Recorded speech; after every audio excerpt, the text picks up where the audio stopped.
নমস্কার বন্ধুরা, সোমনাথ মৌসুমীর পক্ষ থেকে আপনাদের স্বাগত জানাই।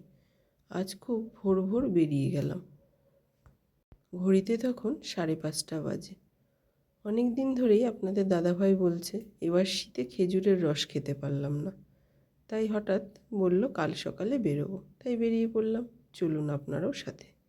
দেখুন কি সুন্দর লাগছে না, কুয়াশা পড়া মাঠ, কি ভালো লাগছে দেখুন। সেদিন না খুব কুয়াশাও পড়েছিল জানেন।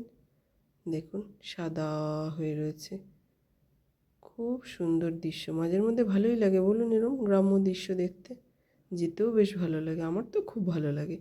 দেখুন ওই খেজুর গাছে হাঁড়ি বাঁধা রয়েছে। আমি জানেন কোনো দিন এরকম কাছ থেকে দেখিনি। দেখুন কি ভালো লাগছে, সর্ষে খেতে পুরো মাঠ ভরা। আর এত ভালো সময় এসেছি যে এই ভাইটি তখনই গাছে উঠছে রস পাড়তে। দেখুন আমার তো দেখে এত ভালো লেগেছে, কি বলবো আপনাদের। কোনো দিন কাছের থেকে এরমভাবে দেখতে পাইনি জানেন। গল্পেতে শুনেছি, এই ফোনে দেখেছি, কিন্তু কাছাকাছি এইভাবে কোনো দিন দেখতে পাইনি। তাই সেই দৃশ্য দেখার জন্য আমি আর সেই সুযোগ হাতছাড়া করিনি জানেন। তাই বেরিয়ে পড়েছি আপনাদের দাদাভাইয়ের সঙ্গে। দেখুন ওই ভাইটি রস পাড়ছে। ওরা পেরে পেরে সব এক জায়গায় জড়ো করছে। ওরা কিনা গুড়, ওদের অর্ডার আছে, তাই সেই গুড়ের জন্য রস রেখে তারপরে তারা দেবে। আমরা বলাতেই বলল দাঁড়ান, আমরা আমাদের গুড়ের জন্য রস রেখে তারপরে আপনাদের দেব। তাই আমরা দাঁড়িয়ে দাঁড়িয়ে আশপাশটা দেখছিলাম, এত ভালো লাগছিল। দেখুন এই কাকু আবার অন্য গাছের থেকে রস পেড়ে নিয়ে আসলো। ওই আপনাদের দাদাভাই একটু এগিয়ে গিয়ে গাড়িটা রেখে আসলো।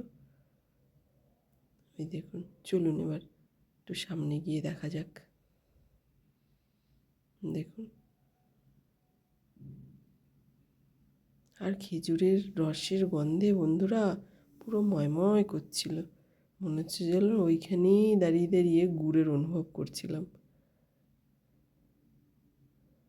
আমি তো বেশ কিছুটা রস কিনে নিয়ে এসেছি, আবার কিছুটা গুড়ও এনেছি জানেন। ওরা ওখানে গুড় জ্বালিয়েও বিক্রি করছিল। আমরা দাঁড়িয়ে থেকে গুড় নিয়ে তাই বাড়ি এসেছি। এবার এদিকে চিন্তাও হচ্ছিল, ছেলেটিকে রেখে গেছিলাম, ছেলেটির পাশ থেকে আস্তে করে উঠে বেরিয়ে গেছি জানেন। ও দাদু ঠাম্মি দুজনা নিয়ে ওকে শুয়েছিল।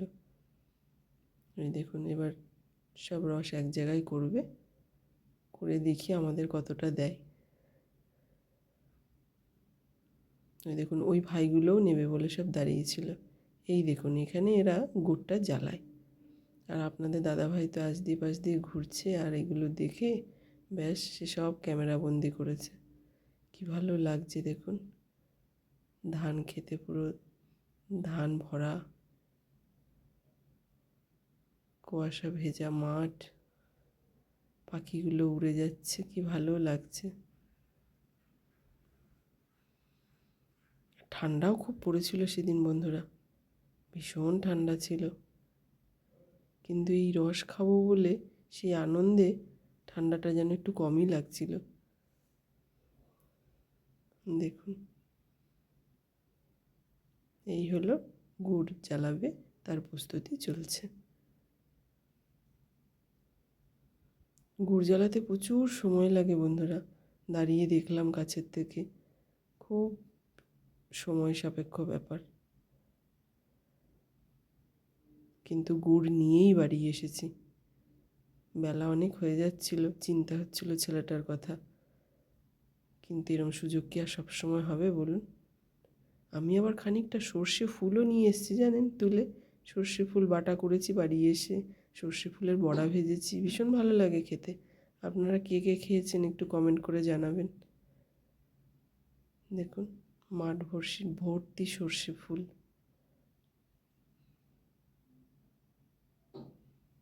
এত ভালো লাগছিল এই সকালবেলাটা, মনটা পুরো খুশি হয়ে গেছে।